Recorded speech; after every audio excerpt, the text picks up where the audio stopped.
Well, welcome. Tonight we're going to talk about a position that most people don't understand or even know exists until they go to buy a house or sell land. But why don't we start with an introduction? Well, thanks so much for having me on. My name is Kevin Kuros. I'm a state representative right now. I'm in my fourth term in the legislature. Was first elected in 2010, sworn in January of 2011. So I'm in my seventh year in the legislature. And I've made the decision not to seek a fifth term in the legislature. And instead, I've decided that I'm going to run for the Worcester County Register of Deeds. So I guess your first question is, what is the Register of Deeds? You know, a lot of people have asked me that question already, and it's surprising that an office that touches literally almost everyone's life in the most important transaction of their life, when they buy or sell a home, is an office that to some degree kind of flies under the radar a little bit, and people aren't really aware of it. So the Registry of Deeds essentially is the keeper of real estate records. So you're able to trace, title and land ownership and property ownership and home ownership through, research at the registry. But it also is a repository for lien information as well. So, for example, if a town needs to place a lien on a property for non-payment of taxes, or a utility company for non-payment of bills, or your mortgage company places essentially a lien on your property in exchange for providing you the money to buy that property. Those also get recorded at the Register of Deeds. And then another, I guess, very important piece of paperwork that gets recorded there is a Homestead Act declaration. And if the viewers may or may not be familiar with the Homestead Act, most people have a Homestead Act declaration in place for their primary residence. And essentially what it does is it offers you a degree of protection from creditors should life take a bad turn for you and you're in some trouble financially. A homestead declaration will protect your primary residence to a degree. And I want to go into that later in more detail, because most people have heard of Homestead Act only when they saw an OJ trial or something. Of course. That he fled to Florida because it was a homestead state. Right. Yes, right. But okay, so keep going. So those are all very, very important transactions. You would say that when you buy or sell your primary home, that's the most important transaction of your life. And yet, most people aren't even aware that the Register of Deeds is an elected position. So it's a 6-year term, which is a little bit different than what I'm used to in the legislature. I mentioned I'm in my 7th year, which is part of my 4th term. So it seems like in the legislature, you're always in campaign mode. You get elected, you get sworn in. Our representative said he got a whole weekend off. Yeah, no, exactly. You got the whole weekend before you had to start campaigning again and fundraising. That's not all that much tongue-in-cheek, but that's exactly what it's like, And particularly your first term is really kind of interesting, because when you first get sworn in, no one gives you, here's the handbook on how to be a state rep. By the time you figure out where the restrooms are in the State House, you're starting your re-election campaign already. It takes you a good year to learn the legislative process, how bills flow, how a bill gets filed, how the committee process works, how the flow of things happen in the chamber. And so particularly your first term, it flies by like that, and you're already back in campaign mode. So the Register of Deeds is a 6-year position, which is nice for someone who has spent essentially the last 8 years in one form of campaign mode. Yeah, exactly. Right. I would love, honestly, Al, to see the legislature change that model to a degree. Maybe do 4-year terms, but it would require constitutional change. But what's the logic behind a 24-month term? I don't really understand the history of it, but the framers of our state constitution, I believe, felt that that was important. And you left your farm, and you went to Boston, and you voted, and then you went back to your farm, and they wanted to make sure maybe different farmers every 2 years were representing, their area in the legislature. But if you think about it, particularly Senate seats, I've got 4 towns in my state rep district. Okay, so I live in Uxbridge. So I represent Uxbridge, Blackstone, Millville, and Bellingham. Now, Ryan's got to have 3 times that amount. Exactly, 4 times that. Right. So he's got, I think, 13 towns. Right. Essentially, so I represent about 40,000 people, and your typical senatorial district is about 160,000 people. And so, it's very difficult to hit 13 towns. It's tough enough to do 4 towns every 2 years to make sure, that you get to know the members of the Board of Selectmen and FinCom and the school committee and the superintendent and the fire chief and the police chief and all that. And then I can't even imagine, what it's like at the Senate level when you have that multiplied, by 4. It was always amazing because Dick Moore was everywhere. Sure. He came from Uxbridge, but you'd never know he wasn't a Milford resident because you look at the Claflin Hill, he's there. You look at the senior center, he's there. When Ryan came on, you sort of look and say, well, there's no way he can keep up with. Yeah, sure. Yet he and Stephanie seem to be everywhere again. Yeah, and that's the challenge of being a legislator is occasionally you have to put, and I do this, honest to God, is I will put an appointment on my calendar that says, My darling bride or my daughter. Date night or something like that. You have to do that because it's so easy to say yes when you get invited to events, and so you have to balance that, and that's something that I think you learn after a little while in legislature that your family is going to be there long after you're out of the legislature, and you want to make sure that you're giving them the respect and the attention and the time that they deserve as well. So now you hit the floor, you're a freshman. Sure. And I've listened to you put in the bullpen. Yep. Where all of you are lost. You know what? That's a double-edged sword, and I actually really enjoyed the bullpen. Not too many people will say that. But so my freshman year, also Senator Fatman, he was elected state rep the same year, so we were freshman colleagues in the House.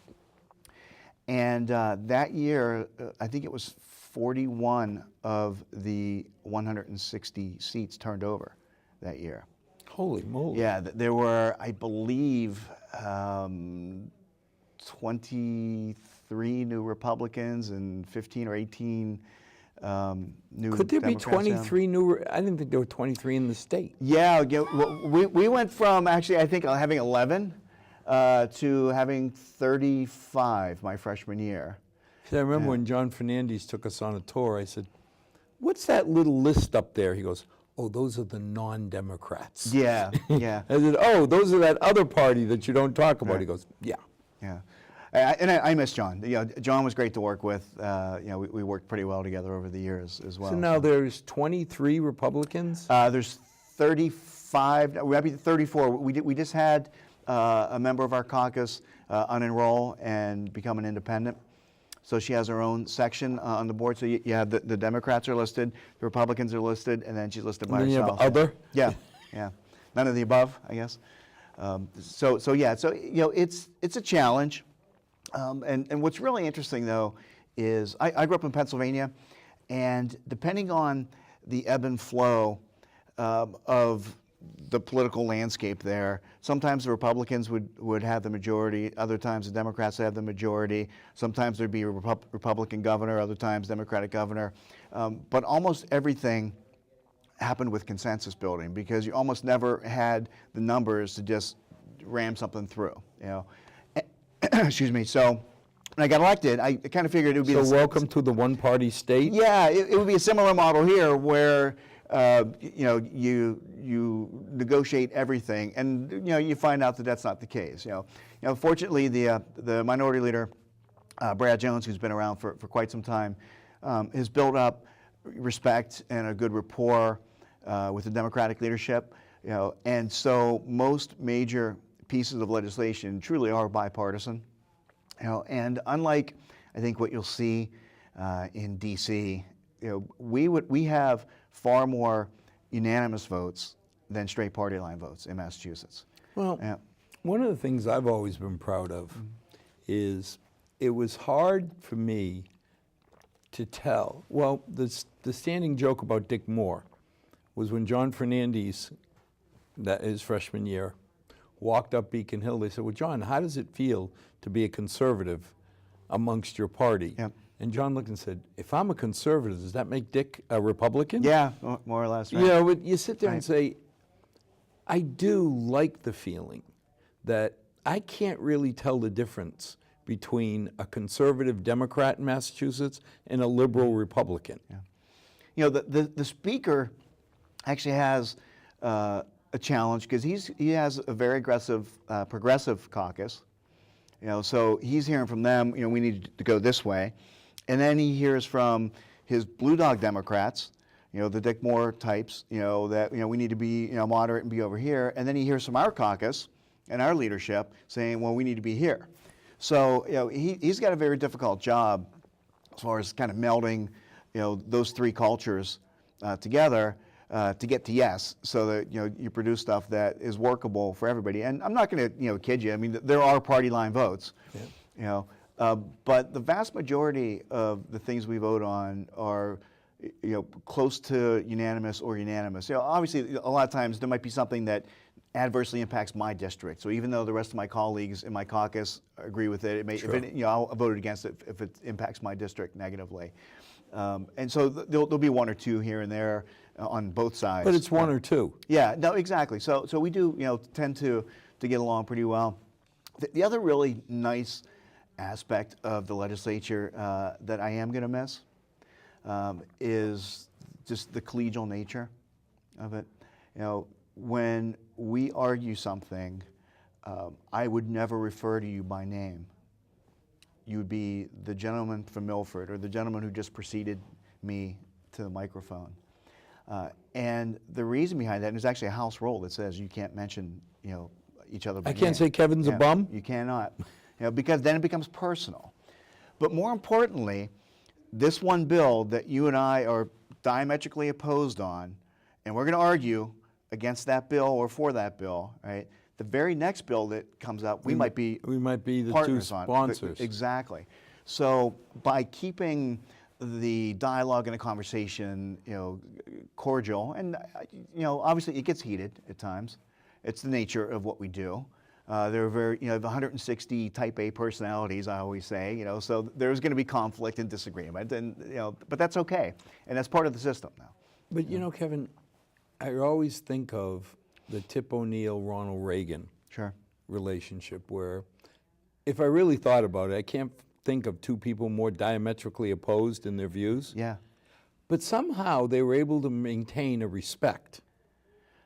I think that comes from scotch and a cigar or two. You know, seriously, they were known to get together and have a scotch together and smooth over, you know, a lot of differences. You know, and I joke all the time that the 21st Amendment, the bar right across the street from the State House, is where a lot of the state's problems are solved. You know, and there was a time a few years back where a prior speaker and a prior Senate president just did not agree, and they couldn't get together on something, even though they were both Democrats. And their spouses made a dinner date and didn't tell the speaker and the Senate president that they were actually going to be there at dinner with their person from the other chamber.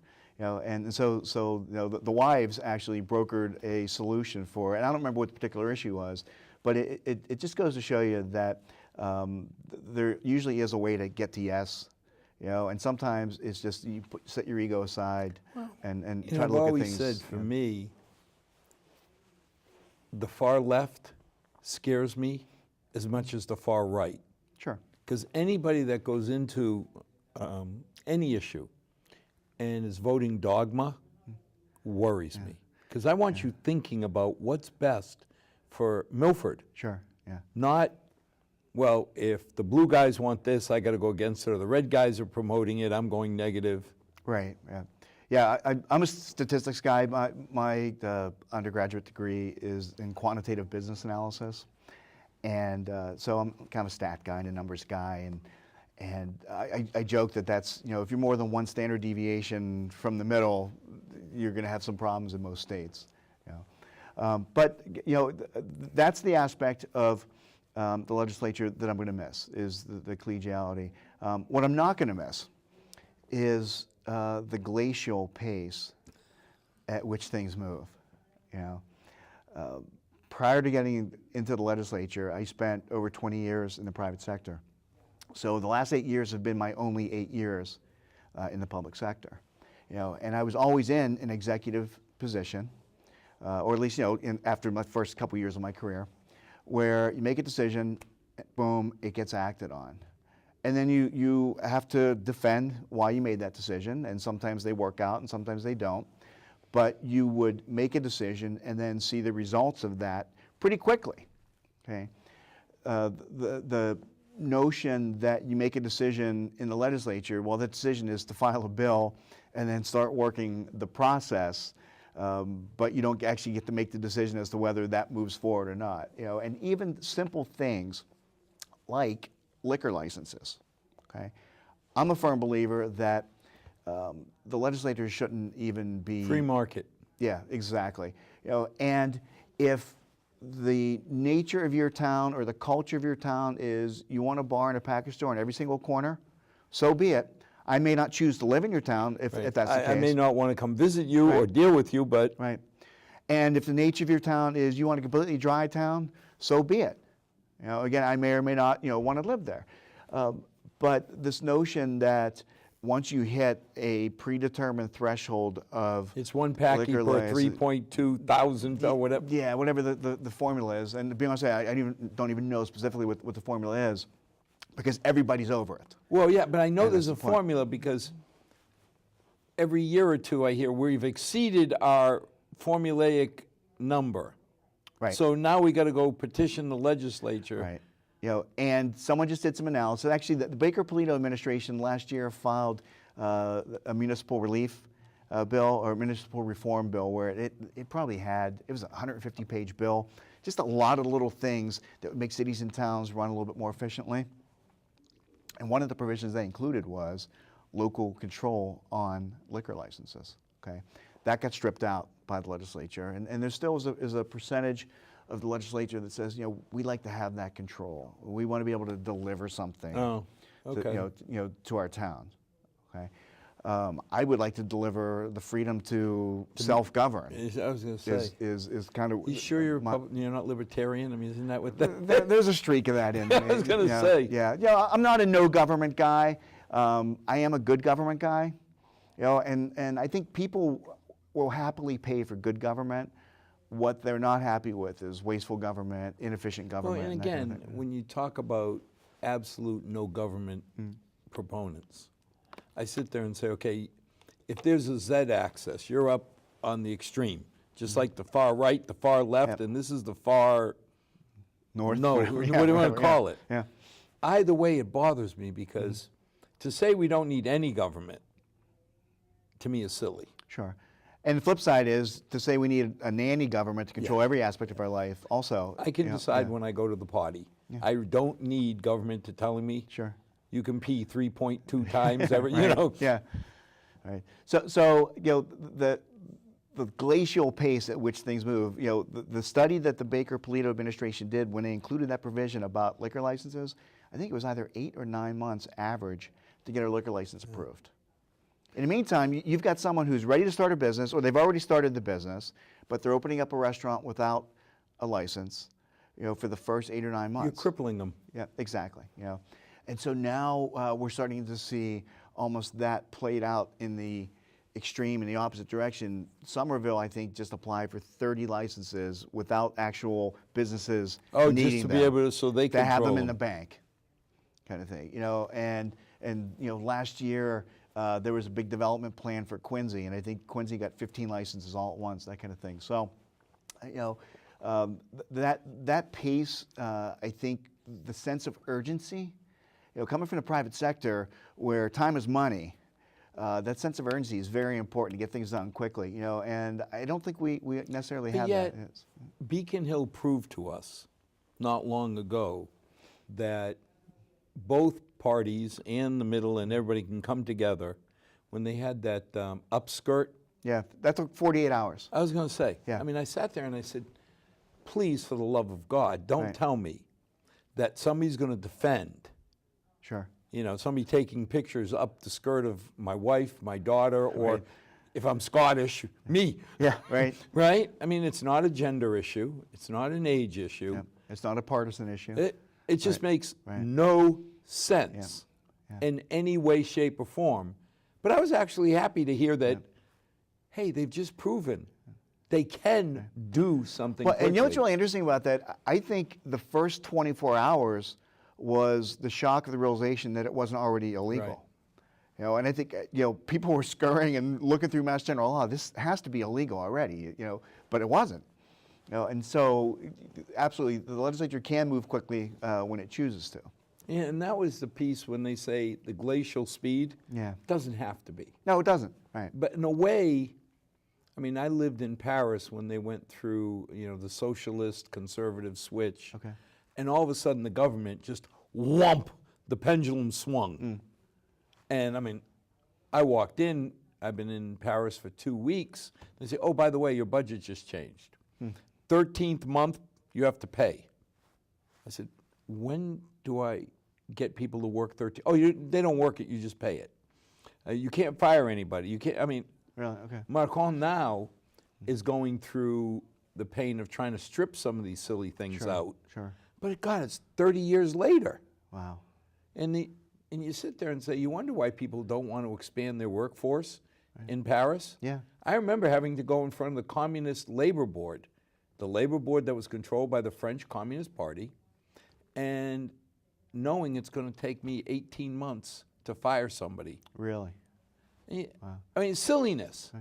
I'm kind of glad that there is a little bit of buffer that you just can't walk in and make these wholesale changes and change my whole life.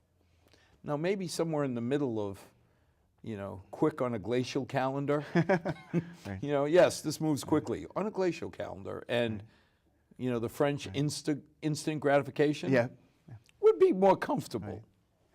So I try to label myself a common sense politician, where common sense should rule in most cases.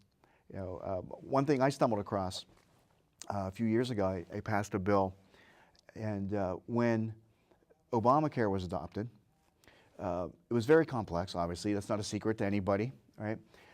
But a new job position popped up called a navigator. I'm not sure if you're familiar with this concept or not.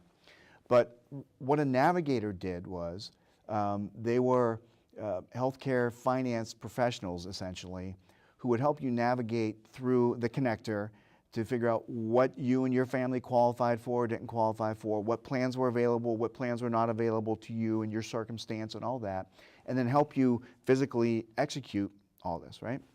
So I stumbled across an article that said California did a study of all of their navigators. They found 80 felons on their list of healthcare navigators. Now, these are people that you're giving your social security number to, right? All your personal information. They have your name, your social security number, your address. They know everything about you. They're essentially signed on with you into a system that has all this information, social security numbers for your entire family, right? What if that person who was a felon, their felony conviction was embezzlement? How good would you feel about someone, right, who had felony... It's a known criminal that I'm entrusting all of my personal information to. Exactly, right. So when I learned of this, I filed a bill that would require query checks for navigators. So to me, I mean, that's the kind of common sense kind of things you need to do to have government protect people. That's the biggest job of government, is to make us safe and protect us. And that's one form of protection. But now, can you give up the $1 million salary, the herds of support people? Sure. And the adulation of the community, so. See, it always amazed me what's the average pay for legislators? So our base pay is low 60s. Right, 60s. I don't even know exactly what I make. No, but I'm just saying, I think it's like 60-some 62, thousand. I think, is our base. And then if you're in leadership, you get a stipend. You get And then everyone gets a stipend to run their office with. Okay, so a certain amount, and that also depends on how far away you are from the State House. People used to be entitled to take per diems for every trip into the State House. I actually never took per diems. I was philosophically opposed to that. But if you think about it, if you pay a state rep who lives on Beacon Hill and can walk to the State House $62,000 a year, and you pay someone who lives on Martha's Vineyard $62,000 a year, and every time they come to work, they've got to put their car on a ferry or take a plane or whatever. Okay, it's inequitable. So that's what the per diems were meant to defend against. But I have salespeople who work for me. I have people who travel all over the world. Their expense report, in my mind, is there so it doesn't cost them money to do business for my company. Sure. So I have no issue if the fellow on Martha's Vineyard or an island has to take a $10 ferry each way and go 30 miles or 40 miles, saying, here's my expense report. I got 2 ferry rides. Yep. The IRS says I get 53 cents a mile. Here it is. Right. If I'm parking in Boston and I don't get a spot, here's the $25 it cost me. Sure.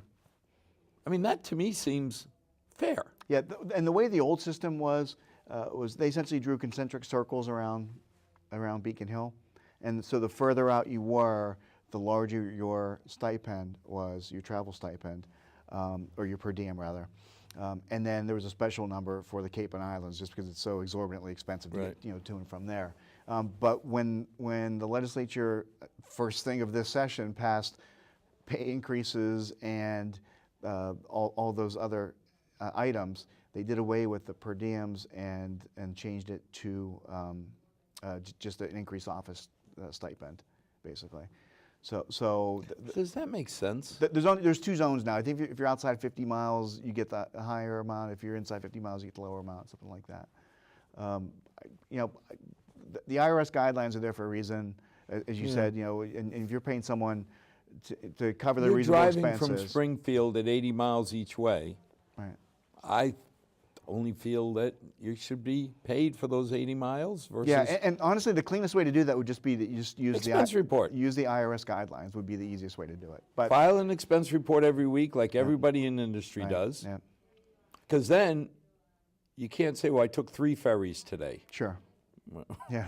Did you forget something? Yeah, no, exactly. Right. Yeah. Right. But still, 60-something, we heard all this thing of the legislators voted themselves big pay increases. Yeah, and members of leadership, for example, the Speaker and the Senate President make upwards of $140,000 a year. Chair of Ways and Means gets a significant stipend on top of the $62,000. But $140,000 a year sounds like a lot of money. Mm-hmm. I mean, when the average family in Mass or this area makes 60. Yeah, sure. But if you're a VP of any company, you're making more than that. Oh, no, absolutely. Right. So I sit there and say, wait a minute, why should I feel bad? I've got chemists who make more than $60,000 a year, and their responsibility is nowhere near as high. Sure. And, you always say they work 40 hours. They don't. Yeah. I think the issue that most people had with it, though, was the manner that it was done, okay? The fact that we voted a raise for ourselves, which, 10 years ago or 15 years ago when this issue came up, provisions were put in place so that wouldn't happen anymore, so it had to be adjusted by the governor on a biannual basis. And so I think that's rightfully why people were upset. I voted against the package. I didn't think it was the most important thing we had to do. We literally were sworn in the next day. But it didn't feel like you were being upfront. Not you, but yeah, the body. I understand. If it was something where you said, we're going to appoint a bipartisan committee, and they're going to evaluate, what are we expecting, what kind of people, where do they come from?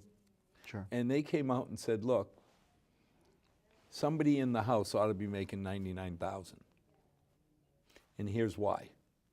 Okay, somebody in the Senate ought to be making 120,000. Here's why. Okay, I would feel better that I'm having an informed opinion. Well, they did that, though. They created a commission to make recommendations, and the bill was supposedly based on some of those recommendations. Oh, okay. So it was done to a degree, but I believe we're probably the second highest paid legislature in the country, though. Yeah, but I mean, I sometimes don't like those analogies because people We in have a high South cost of living. Dakota Sure. don't make as much. Well, I don't think a house in South Dakota. It's $500,000 for a 1,800 square foot Right. colonial. Sure. No, yeah, we get that. So now, if I bought my $500,000 colonial, Yes. I need a deed. And I You think do. most people never see a deed, right? You don't get I didn't get a deed till I paid off my house. Yeah, well, you got a copy as part of your closing package, probably. Yeah, but you got the copy. You didn't get Yeah, the right, deed. Right. Yeah. So why do I need a deed? So that essentially is your proof that you own that piece of property. And there always is that asterisk on it. You know, different types of deeds. For example, buyers want a warranty deed. That is essentially the seller warrantying that I have the right to transfer this piece of property to you. So buyers always want a warranty. So the banks, before they give you a mortgage, are going to want you to provide proof, and that's also why you have title insurance to make sure that there is clear title. And if there isn't, if there's a mistake made, if something wasn't recorded properly, if records were somehow lost or destroyed, or whatever the case may be. Some Native American actually still owns the dirt my house is on. Very well could be. Because all along the line, so now I'm the bank, I want you, Kevin, to give to me an unequivocal piece of paper that says you have clean title that you can transfer me. Yeah. The vast majority of deeds that are filed are what are called quitclaim deeds, and there essentially is no warranty associated with the deed itself. And that's why you end up with title insurance being So now the required. bank will allow you to do this Absolutely. quick claim deal? Absolutely. Yep. That's the vast Why? majority of them. Because there's also, there's research obviously that goes into that, but also the title insurance is a degree of protection as well. But if I'm the bank and you want to borrow a couple $100,000 from me, how much does insurance cost on the title? Geez, couple grand. It's significant. Yeah. Okay, I didn't think it was that much. Yeah, 1,500, 2,000 is the number you'll see. But a if lot of I'm times, yeah. struggling to come up with the 10 to 20 grand down payment, the $2,000 can be significant. Yeah, for me. and if you look at the closing documents, it's all outlined there.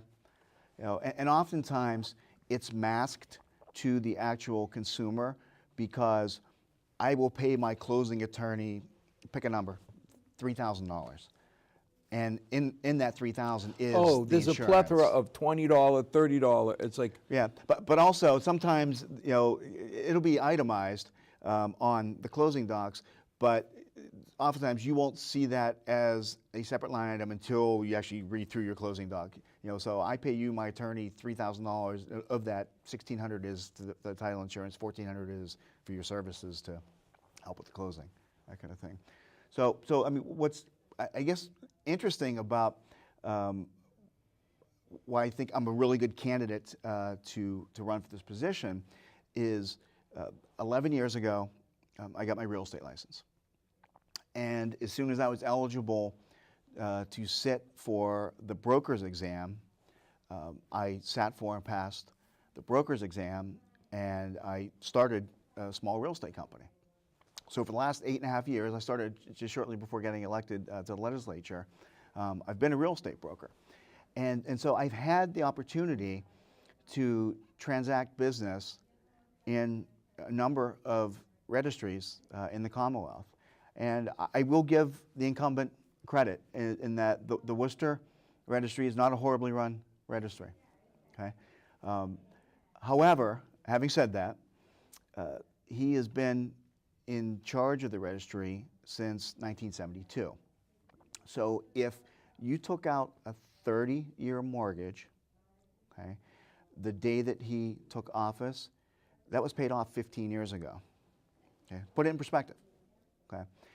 And I don't say that to denigrate experience and all that, but I can't think of a single industry, a single government agency, a single nonprofit, a single business, a single home that doesn't benefit from new ideas after a period of time. You know? And so the registries have been forced to change with the times over the years. It used to be, very, very paper intense process. It still is. When you go to closing, you're signing papers for, half an hour. But then they get scanned and digitized and made available online.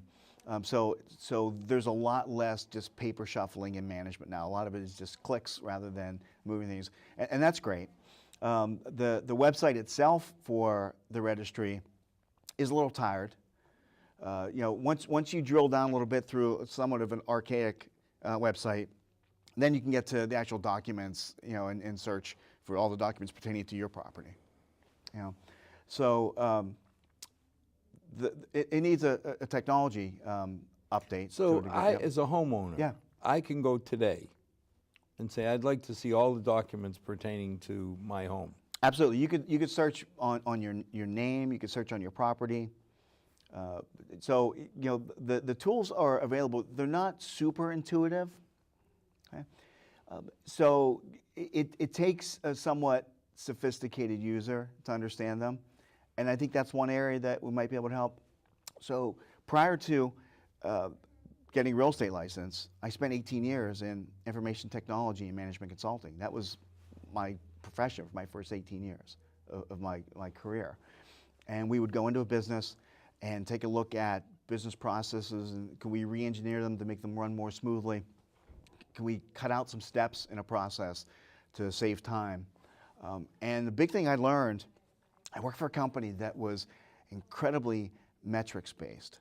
Counted everything, with the rationale being, if you can't measure it, you can't manage it. Right? And it's almost, a cliche, but it's so true. So if I know, for example, that it takes 14 minutes to record the average deed, well, at least now I know what my target is. Well, let's get that to 12 minutes or 10 minutes. Okay. The other piece where I think we could leverage technology that will really push the registry forward and from a convenience perspective.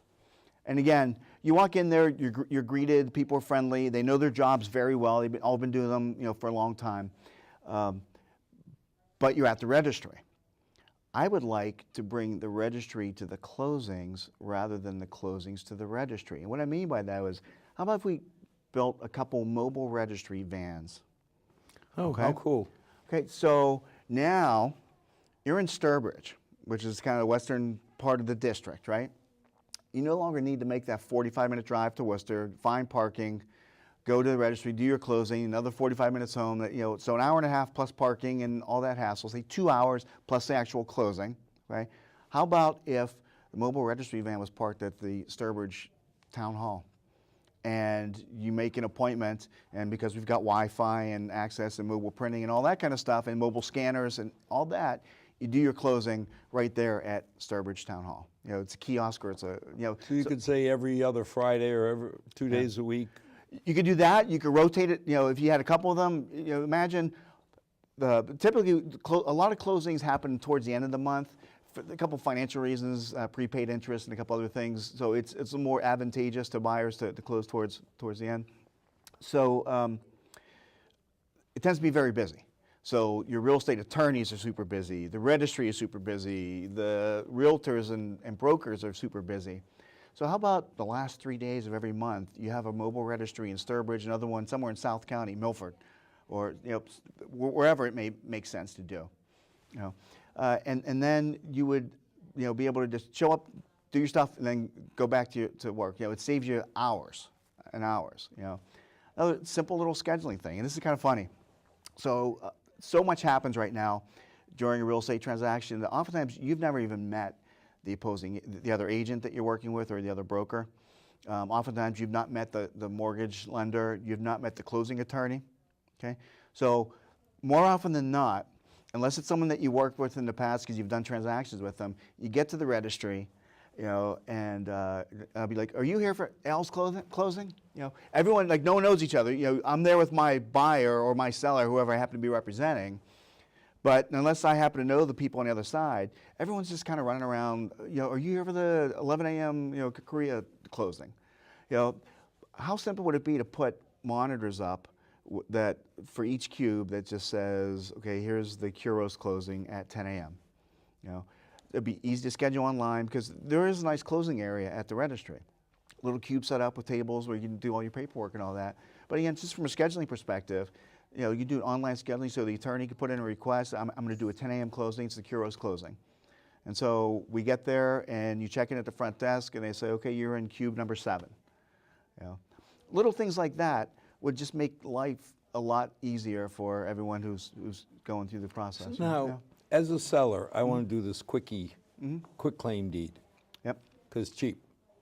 As a buyer, given the choice, I'd rather have you do the thorough one, The warranty deed, right? the warranty deed, because that really does protect me deep. In effect, yeah. Insurance. What is that's in case somebody made a mistake who was doing the Yeah, research? Exactly. It's an imperfect science, you know, and records get lost or misunderstood or misentered or, I mean, any you know, number of things.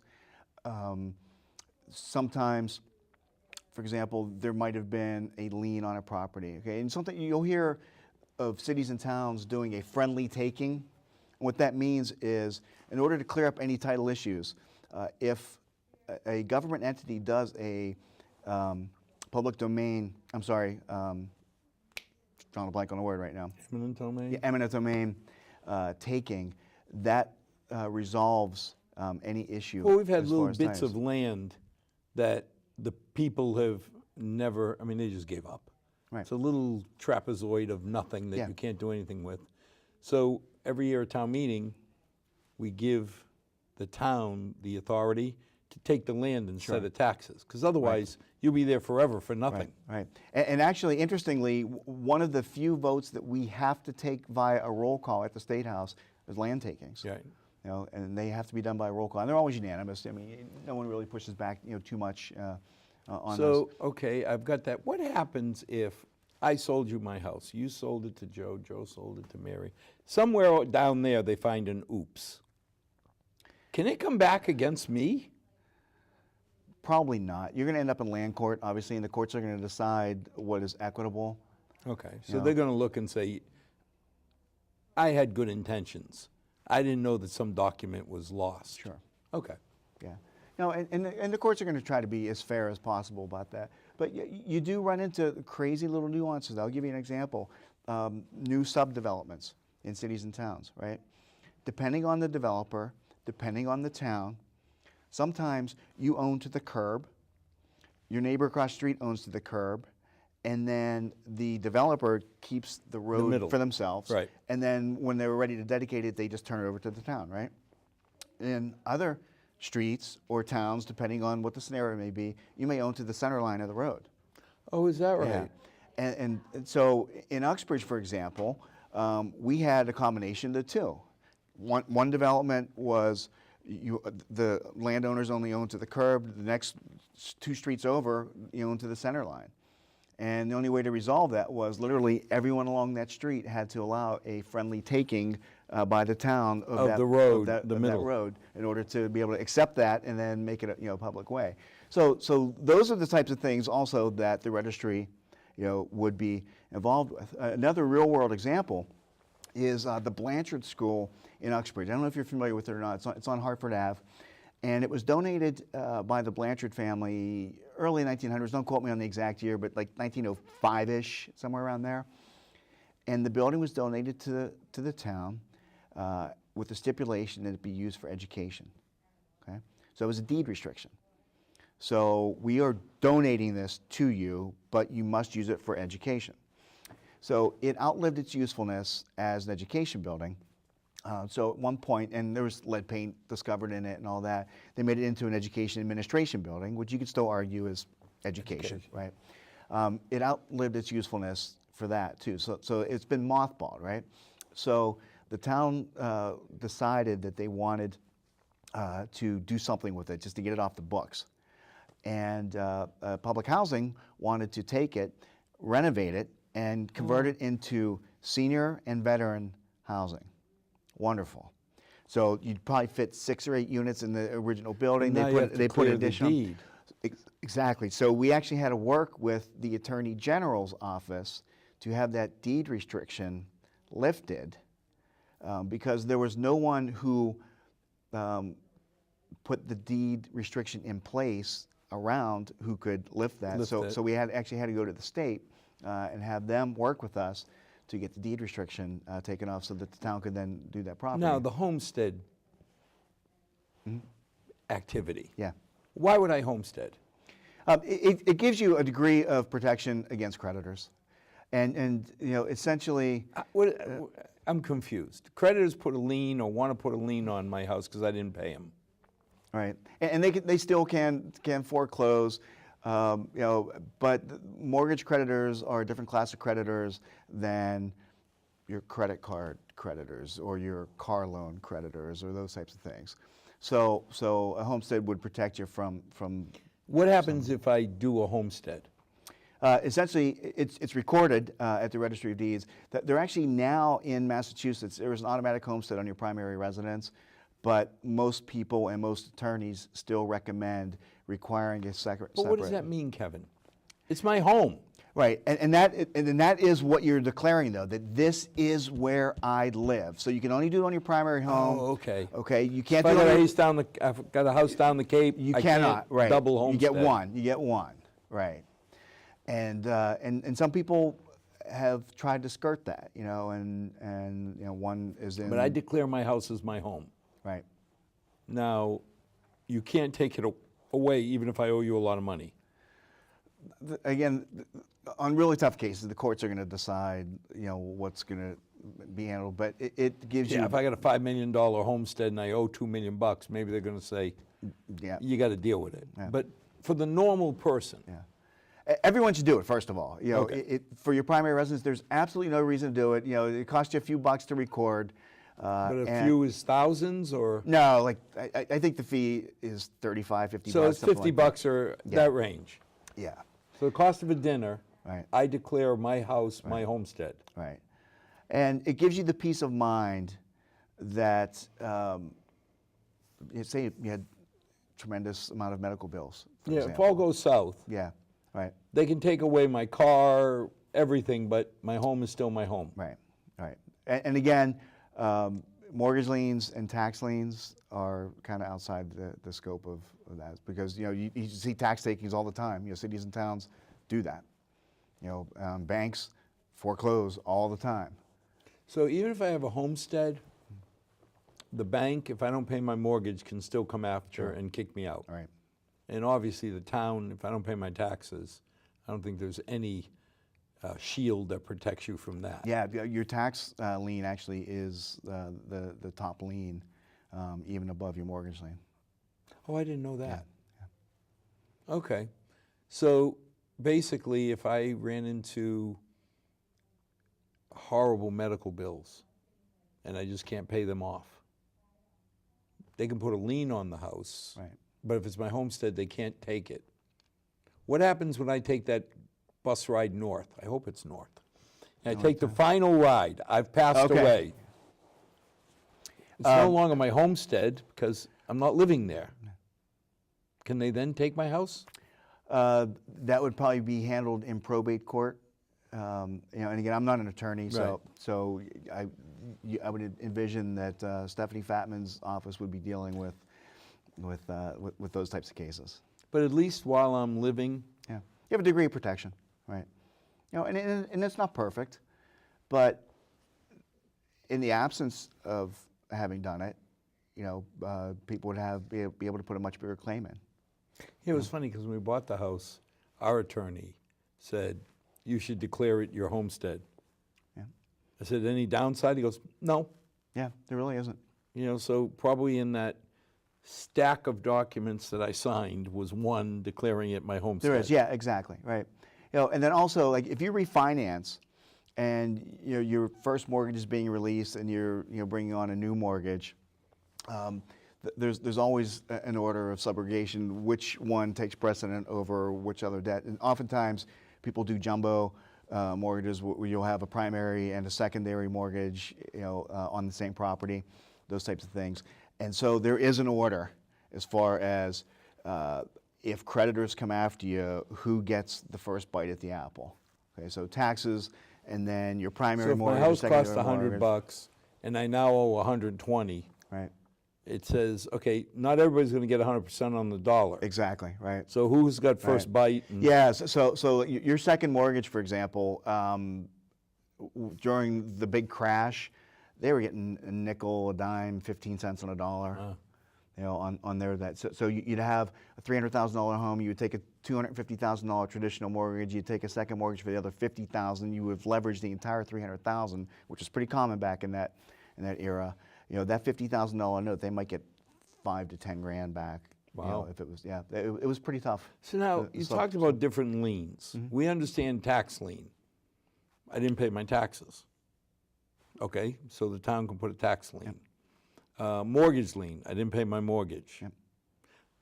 But you can have tradesman type liens, right? That if people I owe money to.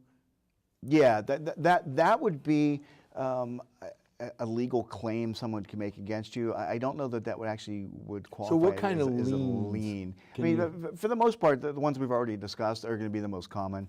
I'm not an expert on every single legal aspect of liens. Again, there's legal staff at the Registry of Deeds that really understands all the nuances of land court law. So how big is this Registry of Deeds? So there's about 25 people. Wow. At work there. At one point it was in the 50s. Back when it was a much more manual process. But because of automation, all the registries have been able to kind of compress the number of people that they have. Yeah, I think when I did my house, they had stone tablets and Yeah, chisels. chiseled out. Yeah, right. And the budget is a couple $1 million a year. Okay. So part of the reason I feel that I am a really good fit for this, I've got managerial experience, I've got information technology experience, and I've got real estate experience. And those are really the kind of the three legs of the stool that kind of keep the registry running. Very shortly, I'll ask you those questions. But now, this goes from which town to which? How big of an area does? So there are 60 cities and towns in Worcester County. Out of the 300-ish in Massachusetts. Yeah, 351, right, in the Commonwealth. So there are 60 in Worcester County. This is for 55 of the 60, and I've got a list of the 5. There's a Worcester North registry. I was going to say, do you have some antisocial elements that won't play? So Fitchburg and Leominster, because they're pretty big cities. Ashburnham, Lunenburg, and Westminster. So those 5 make up the Worcester North Registry of Deeds, and they are not part of this. So it would be the other 55 towns, including the city of Worcester, okay, including everything down this way. So Worcester itself is part, yes. But Worcester North is exempt. Yeah, Worcester County North, right. Oh, Worcester County right. North. Yeah. Okay. Yeah. So, it's a very big district. And I'll be spending a lot of time in the car over the course of the next year as we run for this. But that's okay. 60 towns, oh my God. Yeah, 15 times larger than my legislative district. I was going to say, I felt sorry for Ryan with his 13. Yeah, no, it's tough, right? Another question a lot of people have asked me though is, listen, you've been a legislator, what makes you feel you can make a transition into something like this? And for me, based on my professional experience, that transition I think should be almost second nature.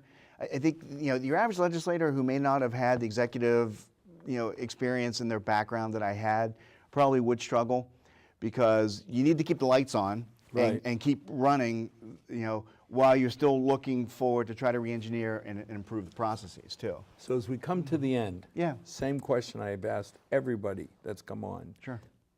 I'm from Milford, Kevin. Why should I vote for you?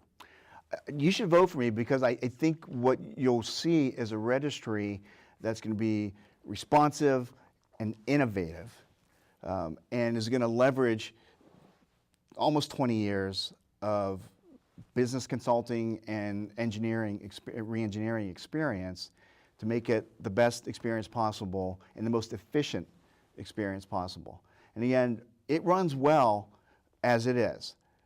But what business do you know that couldn't benefit from the influx of some new ideas after 50 years of the same leadership? I personally can't think of one. And that's what I would like to bring to the registry. Keep the lights on. Everyone already knows their jobs right now. Keep doing your jobs as we take that look forward as to what do we do next? Do we do the mobile registries? Do we do an app to make it much easier to get all the documents about your home right on your phone without having to drill down to 17 different levels in order to get that stuff? So I want to simplify the access to the data. And another interesting thing we haven't really talked about, I know we're almost out of time, but people do genealogy research at the registry as well. Really? Yeah, because all the records all the way back to 17 something are essentially available at the registry. So if you want to kind of trace the roots of your property ownership, or trace back to the Mayflower, those types of things, a lot of folks will do that using the registry's records, which is kind of interesting too. It's not the main reason it's there, but it's a very nice benefit of that collection of all that important information. So where do I go? What's the website for the registry? WorcesterDeeds.gov or org. I apologize for not knowing what But the it's extension. www.worcesterdeeds. Yeah. Right. And if anybody wants to learn more about me, I was going to say, second question, Yep. how do I find out about you? my personal website, Kevin Kuros, it's KevinKuros.com. And I've created a special page on that specific to the deeds as well. So kevinkuros.com/deeds. If anybody wants to learn more specifically about this position, why I think my credentials are a very good match to move forward with the registry. You sure you don't want to do the registry of motor vehicles? I think they could use more help. It's getting better though. It's much better than it was 5 years ago. So baby steps forward there. So Thank you. thanks for having me on. I really appreciate it. And as always, to our 6 loyal viewers, may tomorrow be a better day than tonight. God bless. As I've always said, I'll never ask you to vote for any specific candidate, but I'll beg you to vote. And to be an informed voter is the best thing you can do. So get to know who will represent you, who could represent you, and then get out and vote. So good night all, and thank you.